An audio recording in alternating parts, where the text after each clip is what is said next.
Ya Erwin, kita melihat berbagai negara, tidak hanya di Indonesia tetapi berbagai negara berbondong-bondong dan juga menggelontorkan dana miliaran dolar Amerika Serikat untuk menyelamatkan kondisi perekonomian negara dari dampak negatif dari virus corona. Dan apa yang dilakukan Indonesia, apakah dan juga seberapa besar sebenarnya dana yang sudah digelontorkan di Indonesia sendiri untuk menangkal dampak negatif dari virus corona. Sebelumnya kita sudah tahu memang sudah ada stimulus-stimulus yang diberikan oleh pemerintah untuk menangkal dampak ini. Tapi secara keseluruhan seperti apa? Akan kita lihat di sini jurus kedua Jokowi melawan corona. Mari kita lihat.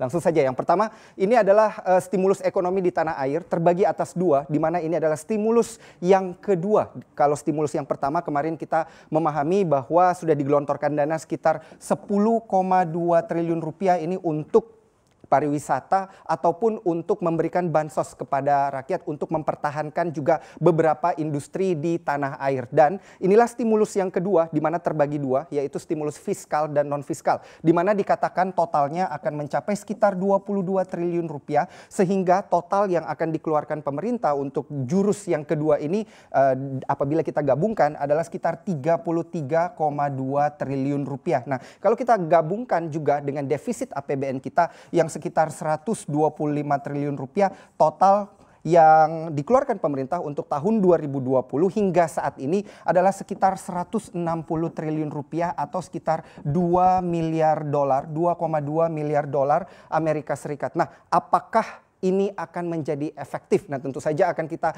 lihat nanti bagaimana efeknya. Tetapi apa saja yang dikeluarkan oleh pemerintah atau kebijakan-kebijakan apa saja yang dikeluarkan pemerintah yang kemudian mengangkat defisit APBN kita yang tadinya batasnya 1,76%, tapi dikatakan potensinya akan naik menjadi sekitar 2,5%, di mana batas untuk defisit APBN kita di tahun 2020 ini adalah sekitar 3%. Jadi memang dikatakan oleh Sri Mulyani sendiri masih ada ruang, tapi ruangannya memang cukup sempit di sini untuk memberikan stimulus-stimulus tambahan. Yang pertama adalah relaksasi PPh 21 dengan total nilai 8,2 triliun rupiah. Ini diberikan bagi para pekerja atau karyawan-karyawan di bidang industri atau 19 sektor industri yang sudah ditunjuk oleh pemerintah, di mana tidak ada pemotongan gaji karyawan selama 6 bulan di sini. Dan data terakhir kami update adalah 15 Maret 2020 di mana relaksasi ini akan berjalan nanti dari dari bulan April hingga September tahun 2020.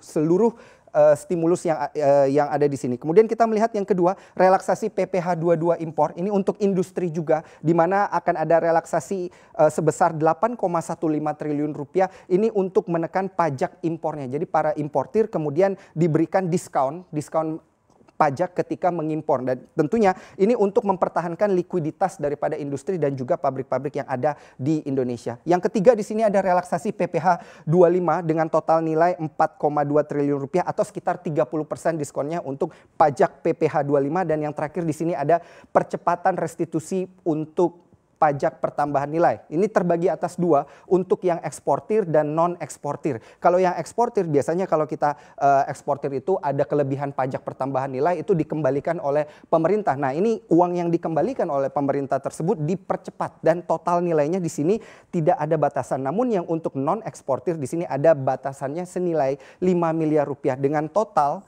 dana yang akan dipercepat di sini sekitar 1,97 triliun rupiah. Selanjutnya kita melihat di sini jurus selanjutannya adalah stimulus ekonomi yang non-fiskal, di mana akan ada pengurangan jumlah lartas atau larangan terbatas ini untuk industri dan juga apalagi yang bergerak di bidang ekspor dan juga impor. Kemudian ada pengurangan jumlah lartas impor bahan baku. Kalau yang pengurangan jumlah lartas ini sekitar ada 736 kode HS yang akan pembatasan atau peraturannya ini direlaksasi. Kemudian untuk impor bahan baku juga seperti itu, ada beberapa aturan yang kemudian akan direlaksasi terkait bahan baku yang diimpor. Misalnya seperti baja atau mungkin bahan pangan yang biasa kita impor, garam, gula dan lain sebagainya akan diberikan relaksasi untuk peraturannya. Dan yang ketiga ada percepatan untuk ekspor dan impor bagi reputable traders. Jadi memang bagi perusahaan-perusahaan yang dikatakan punya reputasi baik, di sini akan lebih diutamakan oleh pemerintah. dan kemudian ada percepatan layanan untuk logistiknya di sini atau NLE, National Logistic, dan kemudian yang terakhir